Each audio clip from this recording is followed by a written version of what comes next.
Starvation చూసుకుందామండి. Starvation and ఎఫ్సిఎఫ్ఎస్లో starvation ఉండదు, ఎందుకంటే ఇది ఓన్లీ అరైవల్ టైం మీద డిపెండ్ అయి ఉంటుంది, ఎటువంటి ప్రయారిటీ ఉండదు. ఎస్జెఫ్లో తీసుకుంటే ఇది ఏంటంటే లాంగర్ బర్స్ట్ టైం మీద డిపెండ్ అయి ఉంటుందండి. దీనివల్ల లాంగర్ జాబ్స్ అనేవి ఎక్కువ టైం వెయిట్ చేయాల్సి వస్తుందండి. దాని ఆఫ్టర్ ప్రయారిటీ తీసుకుంటే ప్రయారిటీలో హైయెస్ట్ ప్రయారిటీ అనేవి లోయెస్ట్ ప్రయారిటీని తొక్కేస్తాయండి. దీనివల్ల లోయెస్ట్ ప్రయారిటీ అనేది వెయిట్ చేయాల్సి వస్తుందండి.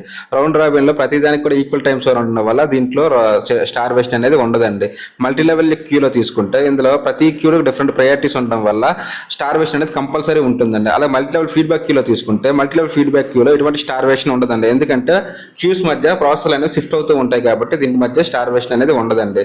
సో ప్రతిదానికి ఇలా ఈ టేబుల్ ప్రకారం క్లియర్గా మనకు అర్థమవుతుందండి. ఎఫ్సిఎఫ్ఎస్లోనో అండ్ రౌండ్ రాబిన్లోనో మల్టీ లెవెల్ ఫీడ్బ్యాక్లోనో మిగతా సందర్భాల్లో కూడా ఎస్ అండి స్టార్వేషన్. ప్రయారిటీ ఎక్కడ ఉంటే అక్కడ స్టార్వేషన్ ఉంటుందండి. దీనికి రిమూవ్ చేసే ప్రక్రియ ఏజింగ్ అండి. ఏజింగ్ అంటే ఏంటంటే lowest priority process highest priority convert చేసి దానికి ఛాన్స్ ఇవ్వడమే ఏజింగ్ అండి. Thank you.